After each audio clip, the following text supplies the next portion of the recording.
Kindly sit down. Thank you for the courtesy.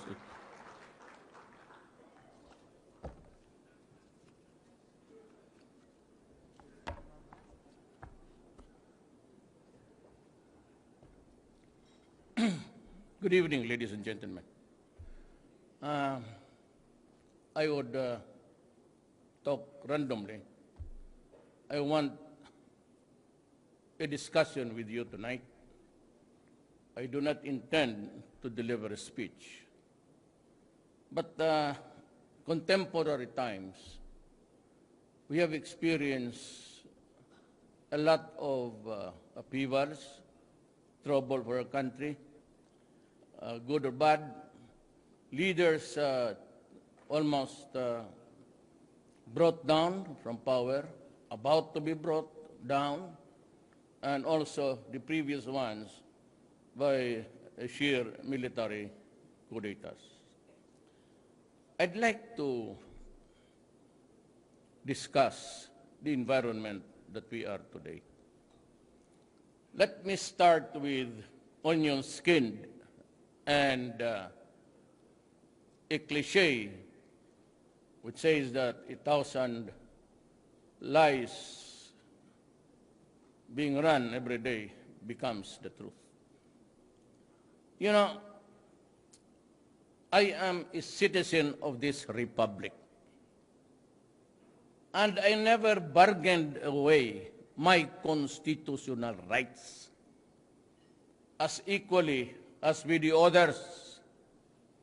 I do not lose those rights just because I was a mayor and I am a president now. But let me give you this covenant tonight, and I will repeat it.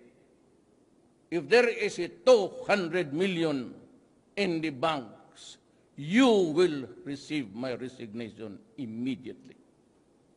Sigurado yan. But before going into the lies, there's a lawyer says that do not be too onion-skinned. Even in face of fabricated evidence, illegally obtained, and added so several times day in, day out. Magdeposito ka dito, 500, madagdagan bukas ng ganansya mo ng 10 pesos, ilagay mo uli, and they counted it all over again. What happened to Corona is happening to me. You know, kung babain mo lang ako, bababa tayong lahat. Not give me the I do not lose my freedom of expression. So there are lies based on baseless hundreds of millions, and even if I wanted to steal, saan kukunin yung amount na yan? You know, politics plays a very important role. Yung hindi makatanggap ng kataluhan nila would keep on hammering because they want to pull you down and erode your leadership. At that cannot be cured by onion skin. If your leadership in this country is being eroded by blasphemy, malice, nabi ko magre-resign ako. And to your sorrow, one day lalabas yan. But I will not give them that.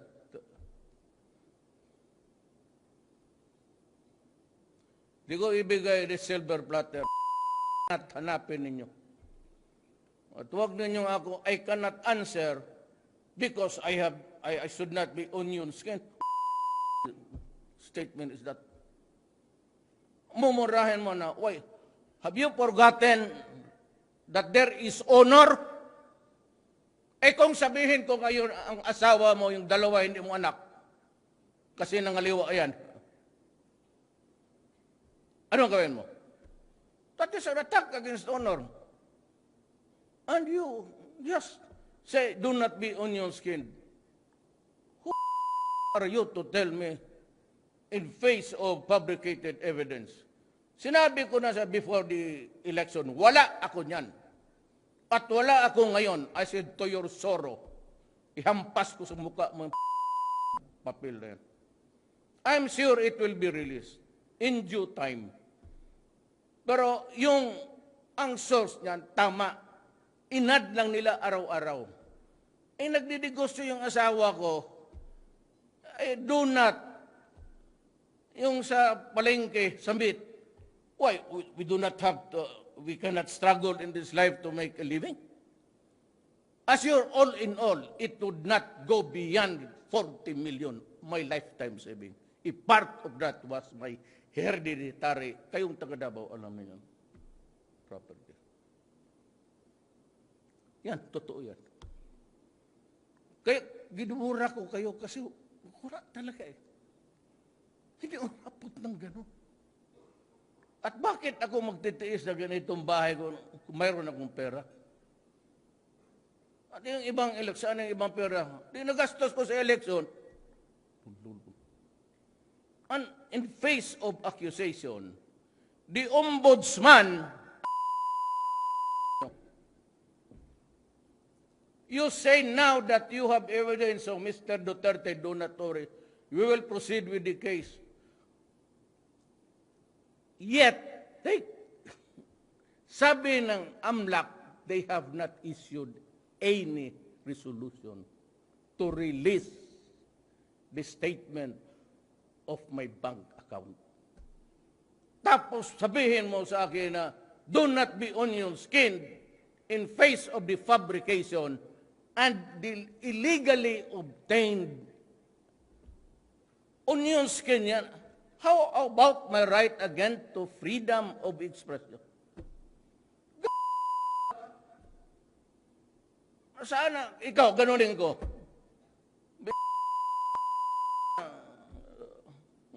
Nanawala ka ba talagang lahat ng abogado? But the judges, you know that. Huwag na tayong magbulan yung paik-ik ninyo sa publiko. I said, I am ready to lose the presidency. My honor, my life, and the presidency. I now challenge Carpio to resign with me. And ito si Supreme Court Justice. Sige na. Ikaw may kaso. Morales, unahin mo yung mga kaso noong na-file na matagal na. You are on a selective justice. Bakit nauna yung amin na hindi pa totoo? I said it to your sorrow. May babuti pa, may kaibigan man kayo, Central Bank, silipin na lang ninyo.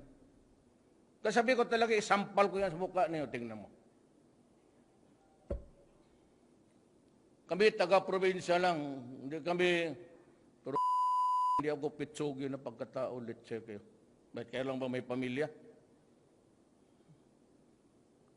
Kung sabihin ko, ikaw, you're a rotten lawyer also, I have talked to your clients, you're better now than the others. Salita kayo parang onion skin. Why? What thick of my skin do you prefer? The skin of the bull? You know, that is a oft-repeated Supreme Court decision. So kung wala nang iba, do not be too onion skin. Okay. But whoever thought that I would be bargaining even my honor, kung sabihin sa'yo, kung daldal ka ng daldal, wala ka naman sinasabi.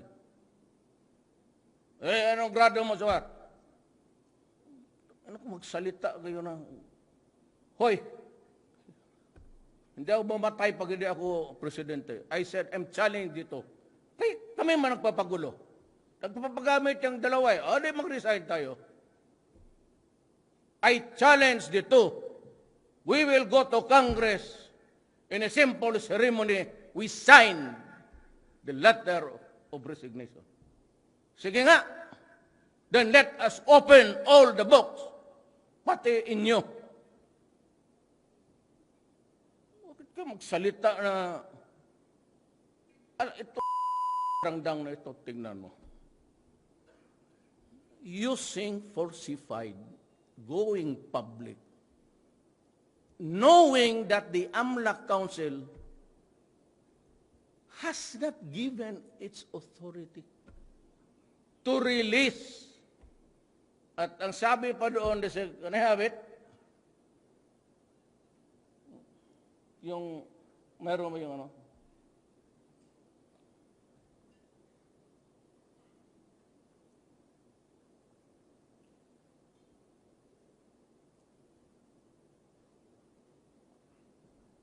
Dili ko itong ngayon. Ito. The Anti-Money Laundering Council Secretariat received on 6 September 2017 and 70 August 2017 a letter of overall Deputy Ombudsman Arthur Garandang requesting it to initiate investigation on subject matter. We categorically stated that before that the Anti-Laundering Council is not the source of the documents and information attached by Senator Trillanes in his complaint.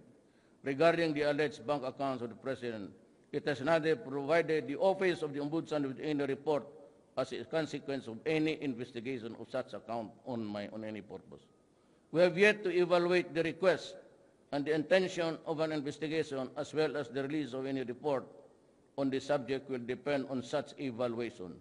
Suffice it to state that the attachment of the complaint and the alleged debits and credits representing outflows and inflows of funds were added together, thus making the result total amounts wrong and misleading. Meanwhile, we cannot make further comment considering the confidential. Tapos sabihin ninyo na corrupt ang Pilipinas. Well, how about the 6 million plus and the base who voted for me? Gusto niya akong siraan sa kanila? Now, look, I will not submit jurisdiction to the Ombudsman. Okay? No. If we cannot decide how to do it, then I will not. Congress refuses it. The Supreme Court is headed by, I'm not saying the membership. I have a deep respect for some people. Kilala ko. Pero ito, if it's headed by a corrupt, wala sa salent yan yung piyat ko na yan. Piyat ko na balita in the legal circle. It was,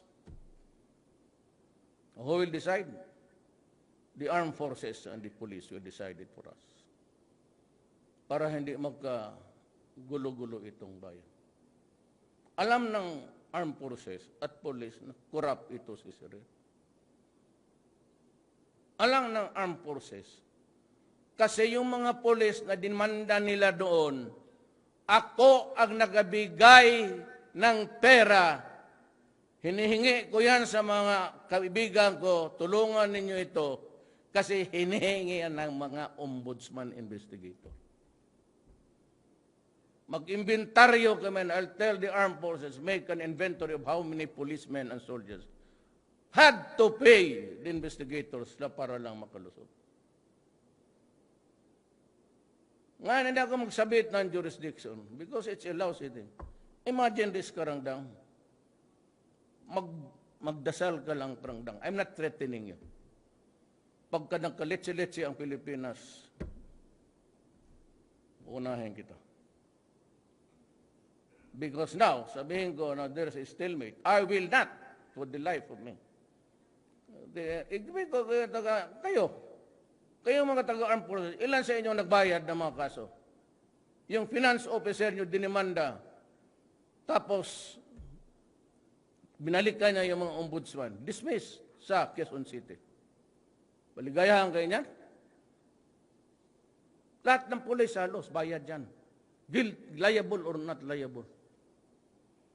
I've been a prosecutor, don't me fucking. On your skin, you repeat a lie every day. Sabihin kita, araw-arawin kita. Can you bear it? I'll talk to you now. I'll try to your face. slander and listen to me for 1,000 times. Sige nga. Huwag niyo akong gano'n. Ako, abogado, basta. Huwag kayo maghanap ng kampi. Gusto mo, dalawa lang tayo sa kwarto. Unnecessary kung onion skin. Tignan mo muna ano ba ang nangyari dito.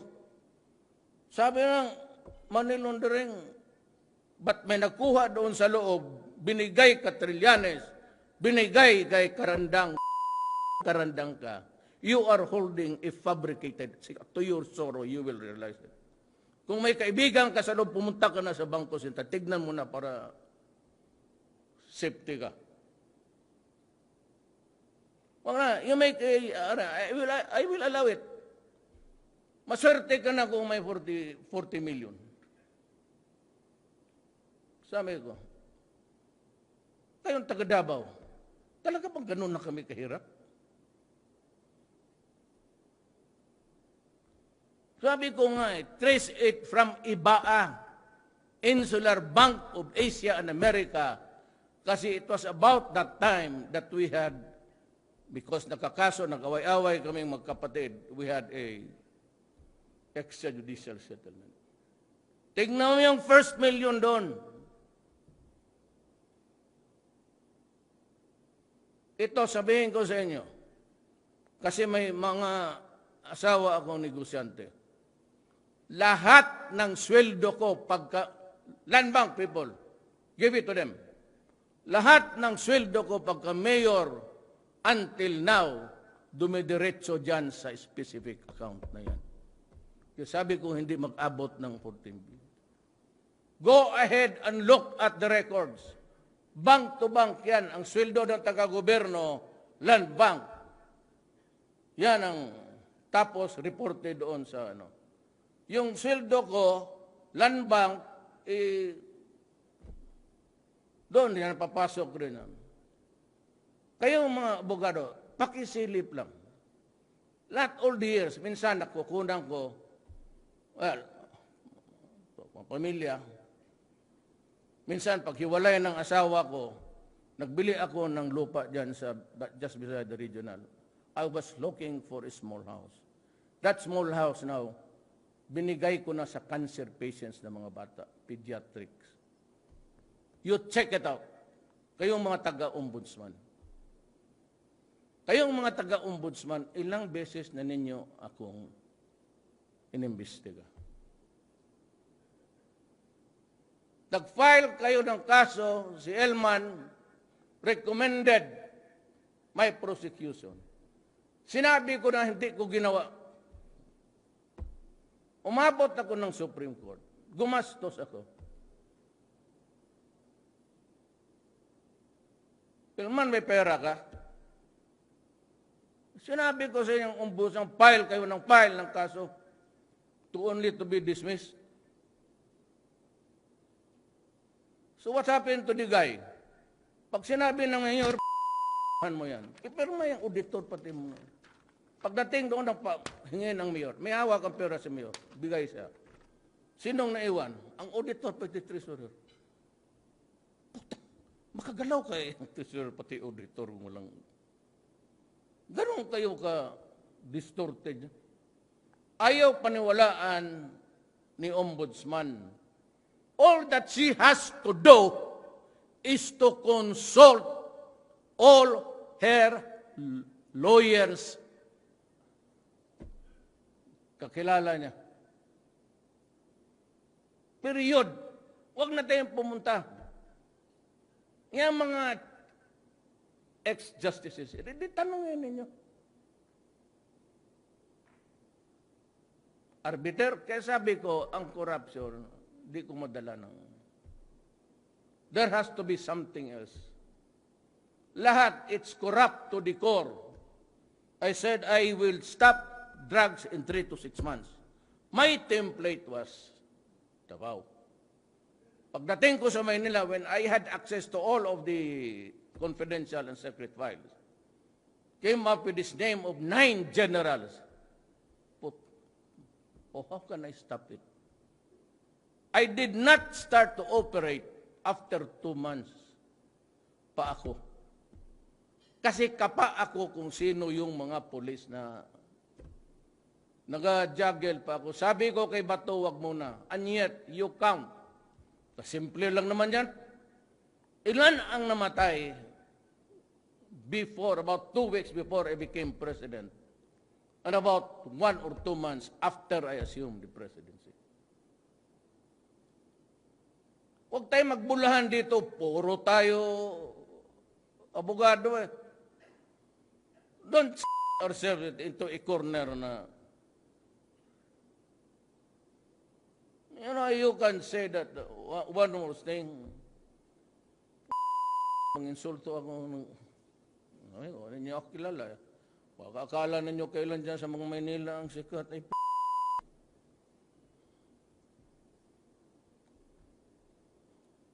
paano ako mag-corruption?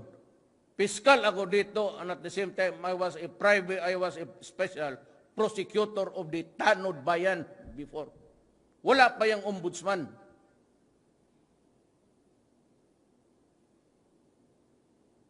Wala pa yung ombudsman. Kaya alam ko kung paano ka magtindig niyan, sintensyahan ka, you're being prosecuted. Gawa ng ganun. Early on in my life, I had to work because of, ikaw lang eh. The day-to-day earnings of a new lawyer would not suffice for the financial.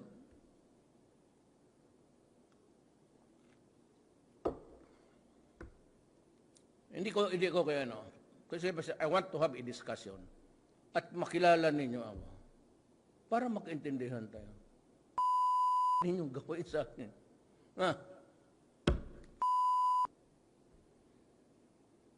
Bastos talaga ako. Sabihin ko sa inyo, maghanap naman, pinakabastos na tao ako.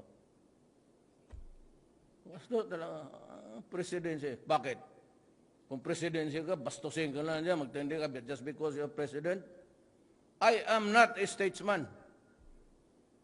Abogado ako. Puta di walls. Prosecutor ako.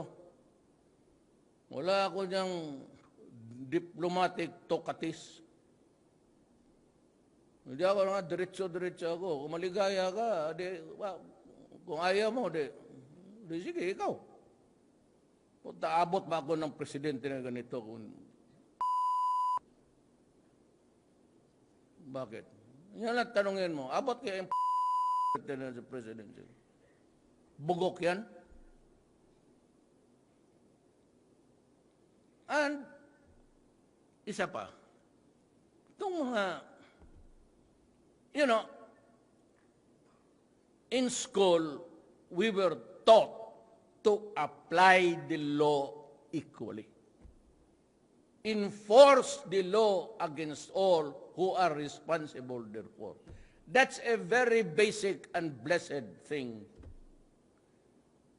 Itong droga, for your information, kung mahina ka dyan, cannot be sought to look for them, buy and sell, because it is impossible to do. It has to be an organized crime. Hindi yan pwede, may tigluto talaga. And by the way, binitawan ka, we are now controlled by the Bambo Triad. Kinorner na ng lahat sa Southeast Asia ng Bambo, 14K. There has to be some cooking, and there has to be the lieutenants who will distribute it to the peddlers. Tawag na lang basura, yung maliliit na. That cannot be done, buying and selling, trafficking of drugs cannot prosper if it is not organized. Lulutuin dyan sa Trawlers International Sea, lagyan ng GPS, itatapon yan. Itong mga kunin nila, may GPS eh. Tapos ilipat nila. Tapon nila yung mga bins, yung mga blue na wash ashore sa regions 1, 2, and 3. Marami yan, araw-araw. Yan yung shabu na nilipat ng sako. Kasi may mga Chinese markings yung ano. Yan ang laro dyan. Yan mga laro, Parahinog. Was there an existing government kay Parahinog? May election ba doon? They lorded it over for several generations. And they were into drugs doon sa Matrix. He was the recipient, got it from Marawi. I have been telling you all along, pati itong human rights, stupid. The bleeding hearts, kuno, paikik-ikik, human rights. And yet, during election, wala because Parahinog would just simply kill you. He even killed his own policemen who were against it. Yung anim, ang dalawa nakita niya doon sa there was this digging, was dug out. Those were the bones of the two policemen. Paano yan? Look at the obscenity of it all. Yung anak niyang si Ardot, nakita ninyo sa TV. Ang wallpaper ng bahay niya, 500 pesos and 1,000. God. Walang gobyerno doon. Albuera, same thing. Si Espinosa, yung sabi nilang sinalvage. Sabi nila sinalvage. Sabi ng pulis, lumaban. Saan ako maginig? Doon sa mga inmates? You want me, the President, to believe the inmates na sinalvage? Well, let him prove it. Sabi ko, Aguirre, sabi niya ko, pag-aralan mo nga yan. Sabi niya sa akin, in the cabinet meeting, lahat yan, open na, lalo na korupsyon. Sabi niya, Mr. President, sir, murder, file it. Tanungin mo si Aguirre. Doon mo. Oh. Tapos pagdating doon sa baba na, naging homicide. Ganito ito ha. The President is not without recourse. Kasi gusto ninyo investigation? Okay, good. Findings, murder? Good, still good. File it. Pagdating doon sa korte, sige, convicted. Read the sentence.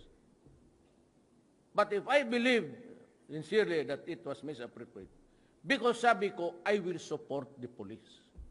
Come hell or high water. But I will not tinker with the system of justice. Pagdating dito sa akin, reading, judgment, declaration perpetua, okay, give me the decision. Then, ako na naman. It's my turn now. Tapos na kayo, judiciary, pardon.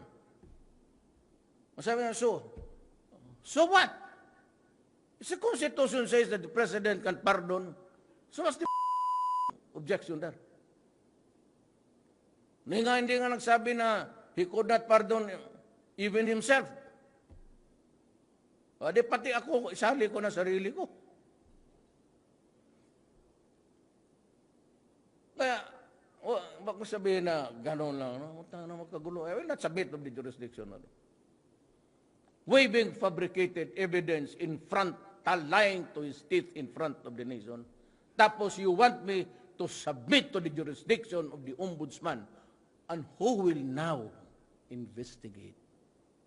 The ombudsman. Si Karangdang. Ito si Morales. Who will investigate her? There's a vacuum in the law. Impeachment. Who will do the legwork of investigation? I can do it because I have the authority to investigate. I am not saying that I will win. Factual lang. Ilan mga police, ilang mga na-convicted. I will ask for the records and I will have analyzed. And I will talk to the policemen. I will talk to the generals. And I will talk to the people who were unjustly convicted. And I will encourage them to file a case. Then when the time comes, if we cannot agree with each other, then let us decide to submit it to the armed forces of the... Kasi magkagulo tayo. You decide. Mag-resign kami. You decide. Sino mag-decide? Who will be fair enough to do it? None. Kasi ang ombudsman is not answerable to anybody. I can be impeached, but how about the investigation? You cannot expect Congress to do that. There has to be some legwork. Then the NBI and the CIS will do it for us. I will also investigate. Hindi yung investigate, ipatawag ko si Conchita. There. That's a very poor dimension of looking at things. Pero certainly, ito si Karangdang, I can summon him. Because he committed a crime. Not an administrative one. I'm not trying him because I am not the judge. But he has to answer for this. Or else, I will go there and bring him to the NBI. Kinahalan, you must obey the law also. Not only me. Ako, hindi niya ako pinatawag. You invented. Itong mga yelo, halos mamatay na lang. Gusto nang bumawi. You know, I'm not trying to. There is also Ecclesia which says, I was elected by a margin of 6 million. So gamitan ko kayo ng kolokyal. Onion skin, sabi ko, the truth, a lie repeated 1,000 times is the truth. I'll add another one, a colloquial. The voice of God, the voice of the people is the voice of God.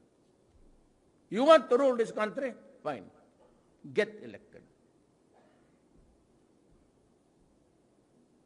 Oo, maglaro tayo, sumali ka sa politika, magpaik-ik.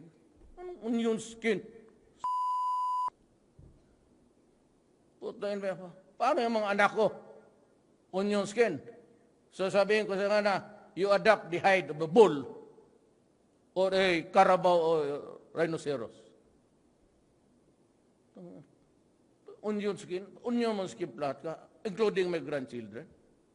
Ipa-onion skin mo for a fabricated hundreds of billions.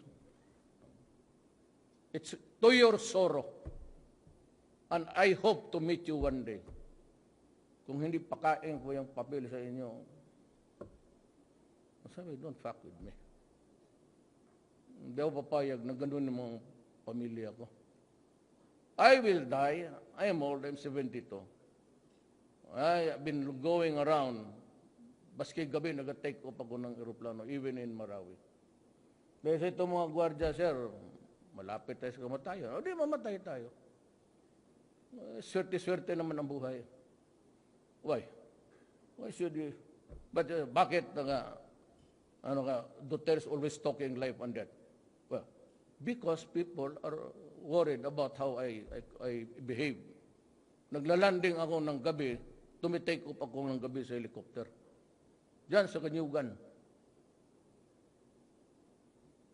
Makikita mo, panihatid ako sa bahay, na bahay ko doon sa likod ng bahay ko, nilalanding ang helicopter. Panahon muna. Pero itong panahon ko sa mundong ito, I only pass through this world but once. Any good therefore that I can do, or any kindness that I can show to my fellow creature, let me do it now. Let me not defer or neglect it, for I shall not pass this way again. Trabaho lang ako. Tingnan mo yung milyon. Bakit? Basang kakuha ng pagkain. Ang nanay ko may pera, di doon kami kumakain sa bahay. Doon na kami nakatira eh. Tapos only after I became president na, sabi ng nanay ko, umalis ka dyan. Kasi naguguluhan na sa bahay. Maraming tao palagi. Because people would know how to navigate. Kasi governor ang tatay ko noon. I said, it cannot, I'm a worldly person. It cannot go beyond 14. Tingnan mo yung mga titulo na inano nila. Ang mother title, nasa pangalan ko. Yung naghiwalay kami ng asawa ko, sabi ni Elizabeth, sige, pero lahat punta mo sa pangalan ng anak mo. So, same mother title, different. Tapos itong mga ulol, mga anak niya, binigyan trabaho. Bakit? Anong akala mo sa amin? I hate to say it. Baka ano sa amin? Pobre. Ganoon na lang kami kahirap.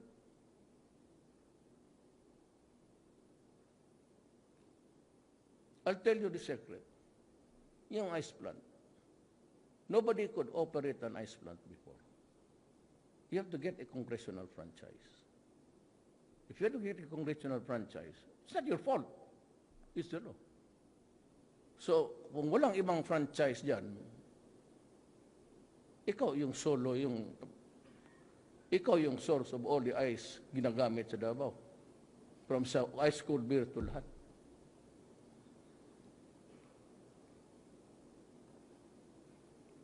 Part of the bulk of that money is from the ice plant. May laging kami, totoo yan. Kaya nga may lumber yard kami, yung Phyllis, yung taga Davao. So baka sabihin niyo, pobre talaga. Kaya yung taga Davao, alam mo ninyo yan. I don't know, but I said it's a good discussion tonight. At least I have a audience is very quiet and listening. I apologize to the others who had no business in this, but yan lahat sinabi ko. You have my commitment. Abogado to abogado, lawyer to lawyer. I will resign if it goes beyond. Kasi may mga lupa eh. So you have to kasi yung binigay ko sa House of Hope, yung mga babae, mga bata na may cancer. At doon ang naawa. So ang Lady of Victory, binigyan ko ng 3 million. Sabi ko, may negosyo man yan. Si Halit Bright, valedictorian yan. Marunong talaga. Kaya ako nagtaka itong mga Sunny Dominguez sa finance. Yaman ang valedictorian namin. Started as a clerk dyan sa bangko, BPI. Now he owns Marco Polo. Marunong yan sila eh. Yung medyo mahina, kung ano lang trabaho na dyan, sige na lang. Marunong yan.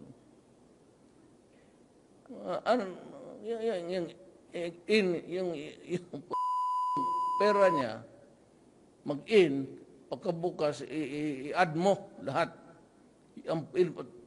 May tubo talaga yan araw-araw, 500, 600. But that is the same amount. Yung sabi nga dito, stated the attachment to the complaint, the alleged debits and credit, representing outflows and inflows of funds were added together. Plus, araw-araw. Thus, the resulting amounts are wrong and misleading. So, as you see now, I am not on your skin. And salbahis ako. So yun, one. Hindi ako nagkamon, but choice your weapon. Mamili ka. Sanay ako ng ganun. Alam na may ilang opisyal dito sa Davao sinampal ko.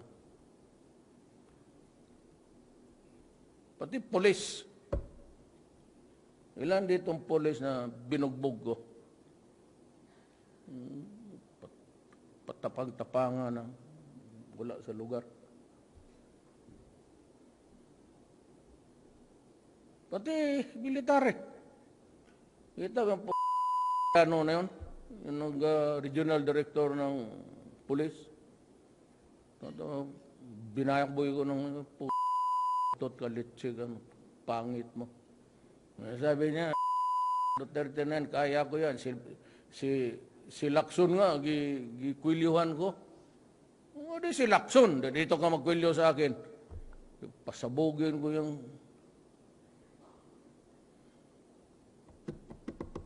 Wala ang pinipili. I die with a bad reputation, fine. I die with a good fine. Huwag lang yung corruption. Wala ako dyan.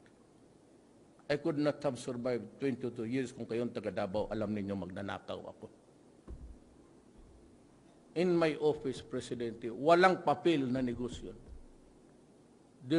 Lahat doon lang yan sa secretary niya. I only sign appointments. Walang contract na umaabot sa ayaw ko. At wala akong ibang pinirmahan, kundi sweldo ko lang. Wala akong allowances, baske piso. Nag-aiwas ako. Hindi ko na kailangan yan. What do I do with the money? I cannot go out of my bahay kasi itong mga to, sobra ko istrikto. Magsakay ako ng motor, sasakyan rin niya yung bumper. Sir, hindi pwede, sir. Totoo. Sabi ko magpunta ako dyan, sir. Wala kang advice. Linisin pa namin yan. Sabi ko, sabay-sabay na tayo, just after dark, di ba? Balas ako dyan. Nung mayor ako, dyan ako, alam man ninyo, nagkakape ako, pati maruya. Gusto kong pumunta, sabi naman itong kasama ng ugali ninyo eh. Hindi na ako makapunta doon kasi baka may roadside bomb.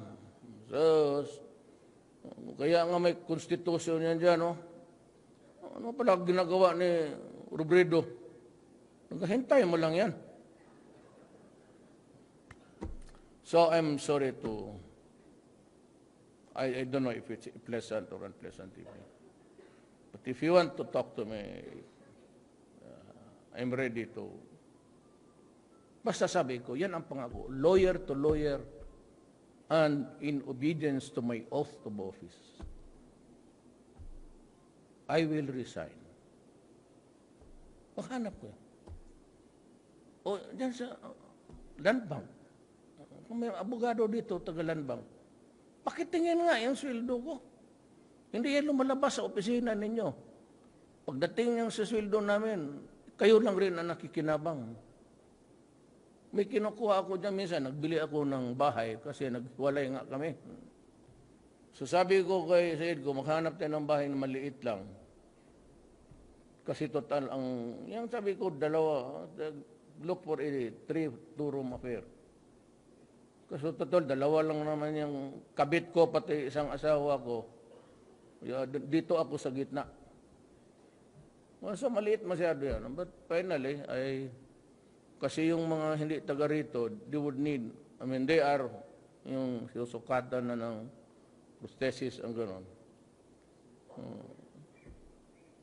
And the other 4 days ago, yung mga paraplegic dyan sa Lady of Victory, pinasakay ko ng 1:30. Doon sa Malacanang, binigyan ko sila ng dinner.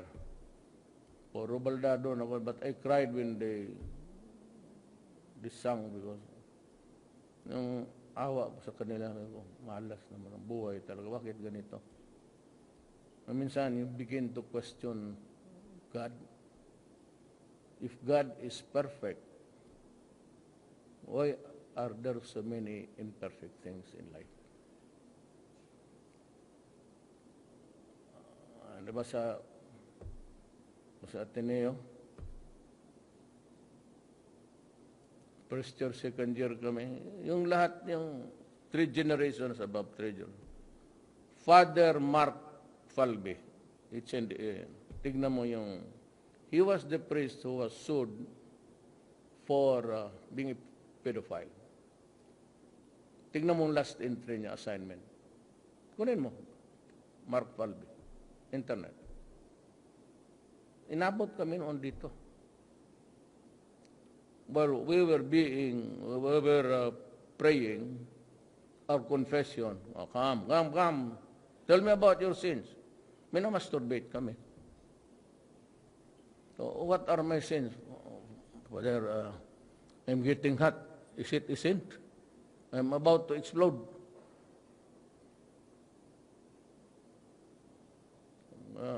Katoliko, Sus Mariusep.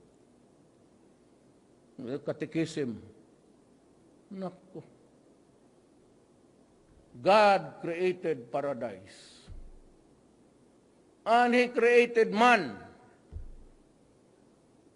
Tama na sana yung tayo-tayo lang dito mag-upakan. He created a woman. At anong God na to? Perfect. When we use of a very, when we talk of a place that comes to mind, paradise, there's everything that you have. And of happiness abounds there. Now, ano ginawa ng Diyos? Ng Katoliko, I believe in God. In God alone. Ang Katoliko, nagawa si God ng ahas, anong napasok sa ulo ng tapos nilagyan ng bunganga galing China, yung dumadating dito every tapos sige, magpunta ka doon. Ang ahas nagpunta doon kay Eve. Pinakain, si Eve naman, pinakain Adam. So the creation which was paradise perfect became an incongruity. Just life. Life is incongruous by itself. That's what yan ang message ko sa inyo. Nobody's perfect. Life is never fair. It's really an incongruity. It depends on how you handle yourself here. Maraming salamat po. Thank you very much, Mr. President. A warm round of applause, please.